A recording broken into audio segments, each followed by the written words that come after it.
विजय तिलक, विजय तिलक, विजय तिलक, विजय तिलक, विजय तिलक, विजय तिलक, विजय। नमस्कार, स्वागत है आप सभी का। मैं हूं आपके साथ अनु सिंह। खबरों की शुरुआत बड़ी खबर से। अमित शाह और रघुवर दास बनाए गए हैं यूपी के पर्यवेक्षक। ये बड़ी जानकारी मिल रही है। अमित शाह और रघुवर दास को ये जिम्मेदारी दी गई है, यूपी के पर्यवेक्षक ये बनाए गए हैं। साथ ही राजनाथ सिंह और मीनाक्षी लेखी उत्तराखंड के पर्यवेक्षक होंगे, जहां अब चुनावों के बाद जो जीत उत्तराखंड और उत्तर प्रदेश में मिली है, उसके बाद अब पर्यवेक्षकों की नियुक्ति भी हो चुकी है। अमित शाह और रघुवर दास उत्तर प्रदेश के पर्यवेक्षक बनाए गए हैं, तो वहीं राजनाथ सिंह और मीनाक्षी लेखी को दी गई है उत्तराखंड की जिम्मेदारी। और चलिए उत्तर प्रदेश की और ज्यादा जानकारी लेंगे। आखिर ये पर्यवेक्षक अब अमित शाह और रघुवर दास बनाए गए हैं, आगे किस तरह के काम वे प्रोसीड करेंगे, इस पर हमारे साथ अविनाश तिवारी जानकारी देंगे। अविनाश, अमित शाह और रघुवर दास को ये जिम्मेदारी दी गई है, अब आगे किस तरह के काम ये करेंगे और कैसे आगे प्रोसीडिंग होंगी, जो भी गतिविधियां होनी है? देखिए, अगर बात करें तो उत्तर प्रदेश के लिहाज से तो पर्यवेक्षक जो बनाए गए हैं वो गृह मंत्री अमित शाह हैं और इसके अलावा झारखंड के पूर्व मुख्यमंत्री रघुवर दास हैं। अब ये दोनों व्यक्ति अगर बात करें तो उत्तर प्रदेश में आएंगे और लखनऊ में विधानमंडल दल की बैठक बुलाई जाएगी, जहां पे चूंकि अगर बात करें तो मुख्यमंत्री योगी आदित्यनाथ के चेहरे पर ही पहले से चुनाव से लड़ा गया था, तो उन्हीं को विधानमंडल दल में नेता के तौर पे प्रस्तुत किया जाएगा और विधानमंडल के दल के जितने भी सदस्य रहेंगे वो उनके नाम पर अपनी सहमति जताएंगे, जिसके बाद फिर मुख्यमंत्री योगी आदित्यनाथ के शपथ ग्रहण की तैयारियां पूरी होगी। जो चुनौती है वो उत्तराखंड के लिए है, चूंकि उत्तराखंड के मुख्यमंत्री पुष्कर सिंह धामी चुनाव हार गए हैं। ऐसे में लिहाजा अब मुख्यमंत्री क्या पुष्कर सिंह धामी होते हैं या फिर कोई अन्य, तो ऐसे में केंद्रीय रक्षा मंत्री राजनाथ सिंह और मीनाक्षी लेखी, इन दो व्यक्तियों को पर्यवेक्षक बनाया गया है। ये दोनों अब उत्तराखंड के देहरादून में जल्द ही जाएंगे, जहां पे तमाम सारे विधायकों को बुलाएंगे, उनके साथ बैठक करेंगे, बातचीत करेंगे और उसके बाद फिर विधानमंडल दल के नेता के नाम की घोषणा की जाएगी। अब देखना होगा कि उत्तराखंड के अंदर पुष्कर सिंह धामी के नाम की घोषणा होती है या किसी अन्य नाम की, लेकिन उत्तर प्रदेश में तस्वीर साफ है, मुख्यमंत्री योगी आदित्यनाथ ही मुख्यमंत्री होंगे। तो लिहाजा गृह मंत्री अमित शाह और इसके अलावा अगर बात करें तो रघुवर दास ये लखनऊ पहुंचेंगे, विधानमंडल दल की बैठक बुलाएंगे। ये औपचारिकता है महज, और वहां पे मुख्यमंत्री के नाम का प्रस्ताव रखा जाएगा और उसके बाद फिर उनके नाम की घोषणा कर दी जाएगी और फिर पर्यवेक्षक की देखरेख में शपथ ग्रहण समारोह की पूरी तैयारियां होती है। तो गृह मंत्री अमित शाह की देखरेख में शपथ ग्रहण समारोह की तैयारियां होगी। तो जाहिर तौर से है कि भव्य शपथ ग्रहण समारोह लखनऊ के अंदर आयोजित होने जा रहा है और जल्द ही अब ये पर्यवेक्षक अपने जो राज्य है बिल्कुल। तो ये तो जिम्मेदारी जो मिली है उत्तर प्रदेश को लेकर, अब उत्तराखंड का भी रुख कर लेते हैं। राजनाथ सिंह और मीनाक्षी लेखी को उत्तराखंड का पर्यवेक्षक बनाया गया है और उस पर ज्यादा जानकारी लेंगे। हमारे उत्तराखंड के ब्यूरो चीफ अजीत सिंह राठी हमारे साथ जुड़ चुके हैं। अजीत जी, बताएं कि पर्यवेक्षक अब राजनाथ सिंह और मीनाक्षी लेखी को बनाया गया है, अब ये आगे किस तरह से जिम्मेदारी निभाएंगे? मैं आपको इस विषय में एक बहुत महत्वपूर्ण बात बताना चाहता हूं अपने दर्शकों को भी, और कि राजनाथ सिंह को यहां पर केंद्रीय पर्यवेक्षक बनाया जाना एक बहुत महत्वपूर्ण बात है, क्योंकि राजनाथ सिंह उत्तर प्रदेश के उस समय मुख्यमंत्री रहे जब अविभाजित उत्तर प्रदेश था, उत्तराखंड उसका उत्तर प्रदेश का हिस्सा होता था। तो राजनाथ सिंह को यहाँ लोग उसी हिसाब से स्वीकार करते हैं जैसे उत्तर प्रदेश में करते हैं। और चूंकि राजनाथ सिंह यहाँ राजनीति करते रहे हैं, अविभाजित यूपी के सीएम रहे हैं और उनको यहाँ की अच्छी समझ है, तो इसलिए राजनाथ सिंह को यहाँ की जिम्मेदारी दी गई है। जो विदेश राज्य मंत्री हैं मीनाक्षी लेखी, तो उनको भी उनके साथ लगाया गया, क्योंकि मीनाक्षी लेखी भी यहाँ कई दौर का काम कर चुकी है, चुनाव और संगठन का तमाम काम यहाँ पर कर चुकी है। तो ये दोनों लोग 19 तारीख को आने की खबर है। 19 होली के एकदम बाद वो उत्तराखंड आएंगे। यहाँ पर विधानमंडल दल की एक बैठक होगी, उसी में नेता का चयन होगा और उसी के बाद घोषणा कर दी जाएगी। पहले से ये कार्यक्रम अनऑफिशियली तय हो रखा है कि 19 तारीख को विधानमंडल दल की बैठक और 20 तारीख को सरकार का शपथ ग्रहण समारोह। जी बिल्कुल। अजीत जी, क्या उत्तराखंड में इस वक्त राजनाथ सिंह और मीनाक्षी लेखी के लिए उत्तर प्रदेश के पर्यवेक्षकों के बनस्पत क्या ज्यादा जिम्मेदारी है, क्योंकि यहाँ सीएम का चेहरा कौन होगा उसका चुनाव भी करना है?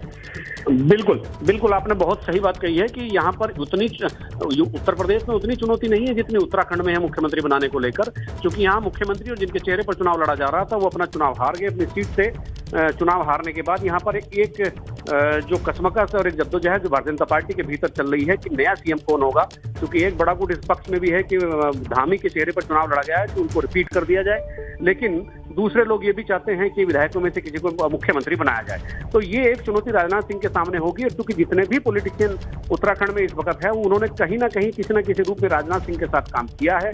तो ऐसा लगता है कि पार्टी के नेतृत्व ने राजनाथ सिंह को इसलिए जिम्मेदारी दी है कि वो समन्वय बनाकर यहाँ पर मुख्यमंत्री के लिए एक नए चेहरे का और एक संतुलित चेहरे का यहाँ पर चयन कर पाने में सफल होंगे। और फिर यहाँ जो एक तरह से जो दिक्कतें, जो यहाँ पर जटिलताएं नेतृत्व को लेकर हो रही हैं, वो एकदम पूरी हो जाएंगी और यहाँ पर एक चेहरा तय हो जाएगा। और भारतीय जनता पार्टी की सरकार जो बनना लगभग तय है, जो उसका कौन कप्तान होगा, किसकी कप्तानी में यहाँ पर सरकार बनने जा रही है, तो वो एक चेहरा क्लियर हो जाएगा। जी बिल्कुल। और हमारे साथ इस वक्त अविनाश तिवारी भी बने हुए हैं और उत्तर प्रदेश की जो स्थिति है उसके बारे में भी उनसे समझेंगे। अविनाश, जरा ये बताएं कि पर्यवेक्षक अब बन चुके हैं, किस तरह से ये आगे की प्रक्रिया को निभाएंगे और कितने चरणों में कैसे ये पूरी होगी, और जरा बताएं कि पहला चरण क्या होगा और उसके बाद आगे आगे कैसे बढ़ेंगे। जी देखिए, अगर बात करें तो जिस तरीके से उत्तर प्रदेश के लिए पर्यवेक्षक बनाया गया है गृह मंत्री अमित शाह को और झारखंड के पूर्व मुख्यमंत्री रघुवर दास को, तो अब ये दोनों नेता जल्द ही लखनऊ पहुंचेंगे और वहां पे अगर जहां की बात करें तो विधानमंडल दल की बैठक बुलाएंगे। जितने भी नए जीते हुए विधायक हैं वो सभी आएंगे और उनकी एक बैठक आयोजित की जाएगी, जिसमें मुख्यमंत्री योगी आदित्यनाथ के नाम का प्रस्ताव रखा जाएगा, जिसे सभी विधायक सर्वसम्मति से स्वीकार करेंगे और मुख्यमंत्री को विधानमंडल दल के नेता की घोषित किया जाएगा। इसके बाद अगर बात करें तो पर्यवेक्षक के साथ ही मुख्यमंत्री राजभवन जाएंगे और वहां पर राज्यपाल को जाकर शपथ ग्रहण समारोह की तारीख बताएंगे और अपने साथ जो विधायकों का जन समर्थन है उसकी लिस्ट भी राज्यपाल को सौंपेंगे, जिसके बाद राज्यपाल के आदेशानुसार शपथ ग्रहण का कार्यक्रम किया जाएगा। लेकिन अगर बात करें तो जिस तरीके से होली के बाद एक बार फिर से दिल्ली के अंदर बैठक होने वाली है, पहले वो बैठक दिल्ली के अंदर होगी जिसमें मंत्रिमंडल के तमाम सारे नाम तय किए जाएंगे। इसके बाद गृह मंत्री अमित शाह लखनऊ संभवतः 20 तारीख को पहुंचे और 20 तारीख को लखनऊ पहुंच के वहां पे विधानमंडल दल की बैठक बुलाएं और मुख्यमंत्री योगी आदित्यनाथ के नाम को वहां पे प्रस्तावित किया जाएगा। इसको सभी विधायक स्वीकार करेंगे और फिर उसके बाद पर्यवेक्षक के साथ ही मुख्यमंत्री योगी आदित्यनाथ पहुंचेंगे राजभवन में, राज्यपाल को तमाम तरह जीते हुए विधायकों की सूची सौंपेंगे और बहुमत अपना साबित करते हुए बताएंगे कि उनके पास बहुमत है, उनको सरकार बनाने का न्योता दिया जाए। इसके बाद राज्यपाल उनको शपथ ग्रहण के लिए कहेगा और फिर जो तारीख मुख्यमंत्री अपनी ओर से बताएंगे उस तारीख पर राज्यपाल उनको शपथ ग्रहण के लिए अनुमति देगा और फिर शपथ ग्रहण का एक भव्य कार्यक्रम किया जाएगा। तो पर्यवेक्षक का इस तरीके से रोल होता है विधानसभा चुनाव के बाद, तो इसी तरीके का रोल गृह मंत्री अमित शाह और पार्टी के जो राष्ट्रीय उपाध्यक्ष हैं और झारखंड के पूर्व मुख्यमंत्री रघुवर दास निभाएंगे उत्तर प्रदेश विधानसभा में नए मुख्यमंत्री के चुनाव में। बिल्कुल। और अविनाश, ये भी बताया गया था इससे पहले जब सीएम भी गए थे दिल्ली में कि मंत्रिमंडल कैसा होगा, उस पर भी चर्चा हुई है, क्योंकि अब नए सहयोगी भी इस बार सरकार में जुड़े हैं, तो क्या उन्हें लेकर भी मंथन चलेगा? जी बिल्कुल। अगर बात करें तो अपना दल और निषाद पार्टी दो सहयोगियों के साथ भारतीय जनता पार्टी ने चुनाव लड़ा था और दोनों सहयोगियों को मिला के 273 सीटों पर भारतीय जनता पार्टी ने प्रचंड बहुमत अर्जित किया है। तो जाहिर तौर से बात है कि इन दोनों सहयोगियों को भी मंत्री पद दिया जाएगा। अगर हम 2017 के विजय की याद करें, भारतीय जनता पार्टी ने जब उस समय चुनाव जीता था तो उस समय राजभर की पार्टी सुहेल देव भारतीय समाज पार्टी उसके साथ थी। इसके अगर बात करें तो खुद ओम प्रकाश राजभर को मंत्री बनाया गया था और इसके अलावा अगर बात करें तो जिस तरीके से अपना दल उस वक्त उनके साथ थी तो अपना दल से भी एक मंत्री बनाया गया था। तो लिहाजा इस बार भी दोनों पार्टियां हैं, निषाद पार्टी और अपना दल, ये दोनों साथ में मिलकर चुनाव लड़ी है। तो दोनों पार्टियों को यहाँ पे मंत्री परिषद में शामिल किया जाएगा, मंत्रिमंडल में शामिल किया जाएगा। अब देखना होगा कि जगह कितनी दी जाती है, अपना दल को कितने मंत्री पद दिए जाते हैं और निषाद पार्टी को कितने मंत्री पद दिए जाते हैं। और इसके अलावा बीजेपी के जो तमाम सारे विधायक जीत गए हैं उनमें से किसको मंत्री बनाया जाता है, जो पुराने चेहरे हैं उनमें से कितनों को मंत्री बनाया जाता है और नए चेहरों को कितनों को मौका दिया जाता है। ये सारी चीजों पर मंथन 19 मार्च को होगा, जहाँ पे मुख्यमंत्री योगी आदित्यनाथ और संगठन के तमाम सारे बड़े नेता बैठेंगे और ये तमाम सारी चीजें तय करेंगे। बिल्कुल, आपसे भी जानकारी लेते रहेंगे। हमारे साथ अजीत जी भी जुड़े हुए हैं। अजीत जी, एक बार आपसे भी समझना चाहेंगे जो पूरी प्रक्रिया उत्तराखंड में रहेगी, अब राजनाथ सिंह और मीनाक्षी लेखी जैसा बताया कि पर्यवेक्षक बनाए गए हैं उत्तराखंड के, तो ये किस तरह से इस प्रक्रिया को आगे बढ़ाएंगे? देखिए, मैं अपने दर्शकों को एक बात और बता देना चाहता हूं कि चूंकि 23 तारीख से पहले यहाँ सरकार का बनना बहुत जरूरी है। चूंकि विधानसभा का कार्यकाल 23 मार्च को खत्म हो रहा है, तो 19 मार्च को जैसा एक अनऑफिशियली सूचना इनके आने की मिल रही है, चूंकि होली से पहले हॉलिस्टिक चल रहा है तो उसमें कोई नया काम शुरू नहीं करना चाहती पार्टी।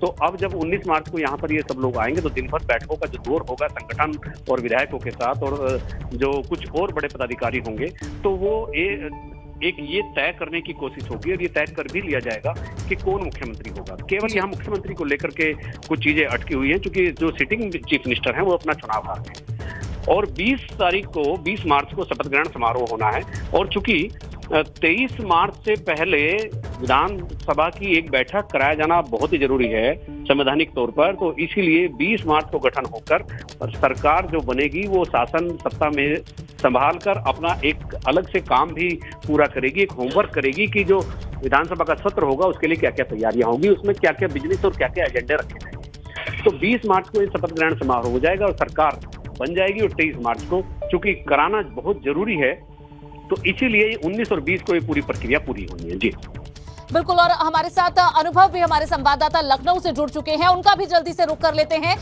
अनुभव, आपसे जानना चाहेंगे, लखनऊ तक ये खबर बहुत जल्दी से पहुंच गई होगी, किस तरह से देखा जा रहा है इन पर्यवेक्षकों को? अमित शाह और रघुवर दास अब उत्तर प्रदेश के पर्यवेक्षक बनाए गए हैं। देखने में ये आता है कि जब पर्यवेक्षकों की ऐसी नियुक्ति होती है तो बहुत जल्दी जो नेता होते हैं वो इन तक कांटेक्ट करने की कोशिश में जुट जाते हैं। तो क्या ऐसी हलचल लखनऊ में नजर आने लगी है?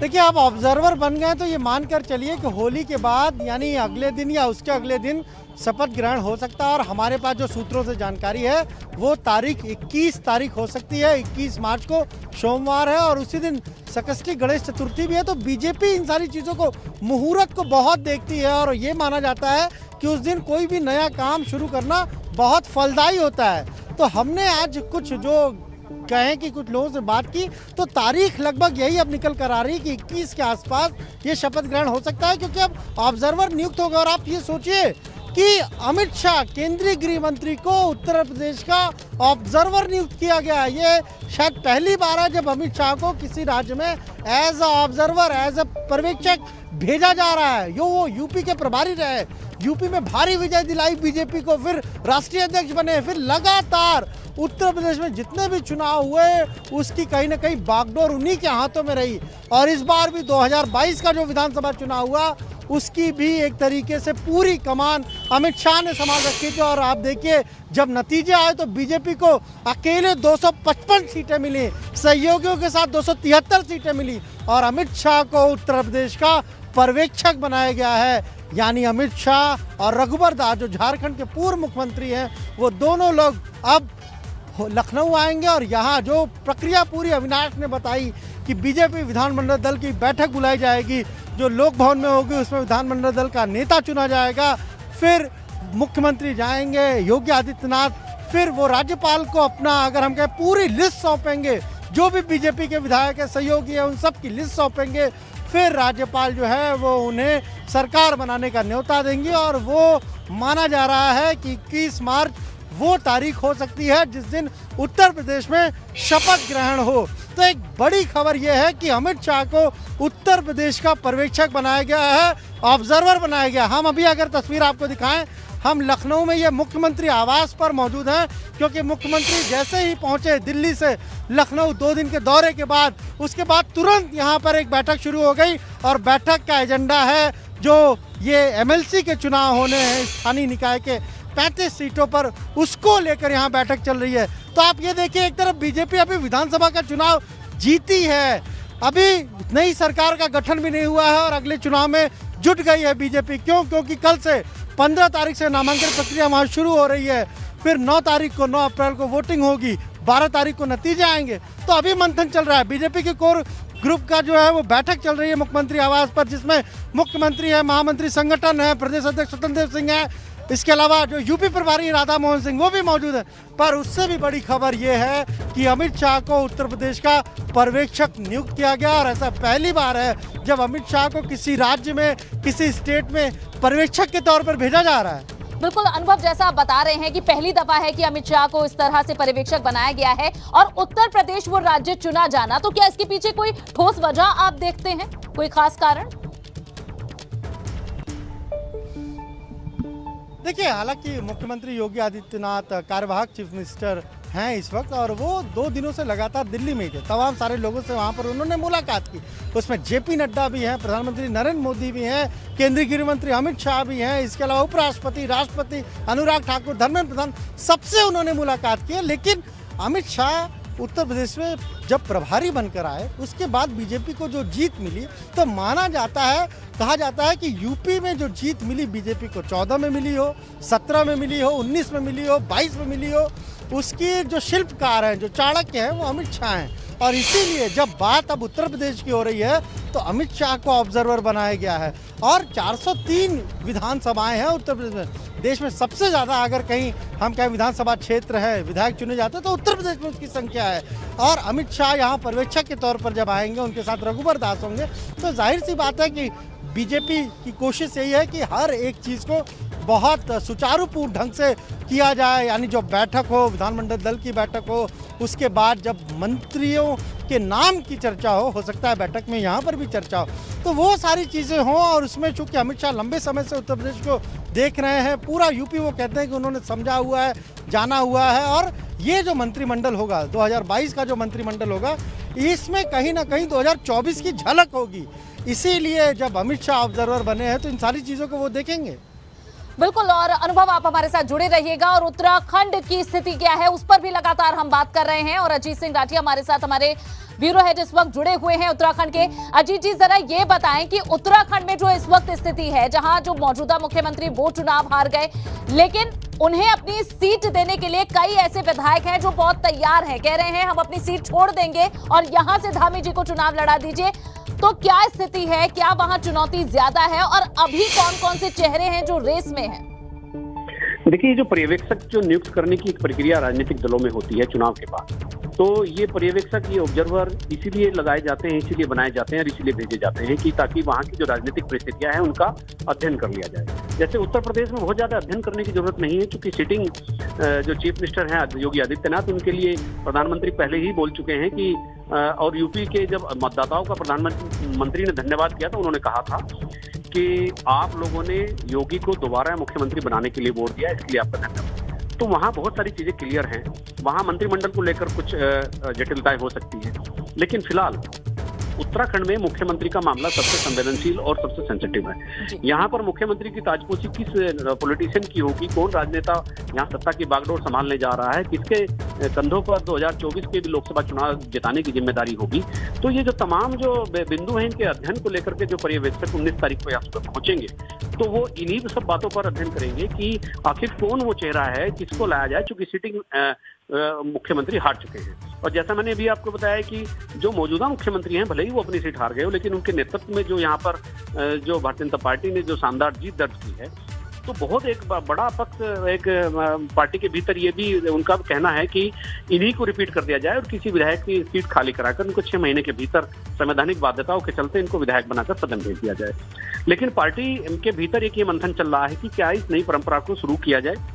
तो अगर ये एक छोटा सा एक ये बैरियर पार्टी के भीतर लग रहा है, अगर ये बैरियर टूट जाता है और यहाँ पर ये बिल्कुल क्लियर हो जाता है कि इन्हीं को बनाना है, तो बहुत ज्यादा दिक्कत नहीं होगी और फिर मंत्रिमंडल के सदस्यों के लिए बिल्कुल। तो उत्तराखंड के लिए एक खास चुनौती, बिल्कुल अजीत जी जैसा आपने कहा यही चुनौती है, लेकिन पर्यवेक्षक इसी काम के लिए नियुक्त किए गए हैं। फिलहाल बहुत बहुत शुक्रिया अविनाश, आपका भी, अजीत जी आपका भी, और अनुभव आप भी जुड़े, आपका भी बहुत बहुत शुक्रिया। बड़ी खबर का रुख कर लेते हैं लखनऊ से खबर, जहां सीएम आवास पर कोर कमेटी की बैठक अभी भी जारी है। सीएम योगी के दिल्ली से लखनऊ पहुंचते ही ये बैठक हो रही है। एमएलसी चुनाव को लेकर संभावित नामों पर इस बैठक में चर्चा की जा रही है। तो सीएम आवास पर कोर कमेटी की ये बैठक चल रही है। एमएलसी चुनाव को लेकर कौन से नाम हो जिन पर सहमति बने, इसी पर की चर्चा लगातार जारी है। मुख्यमंत्री योगी आदित्यनाथ की अपने 2 दिन के दिल्ली दौरे से आज ही लखनऊ लौटे हैं और लखनऊ में पहुंचते ही उनकी ये बैठक चल रही है। सीएम आवास पर इस वक्त ये कोर कमेटी की बैठक जारी है।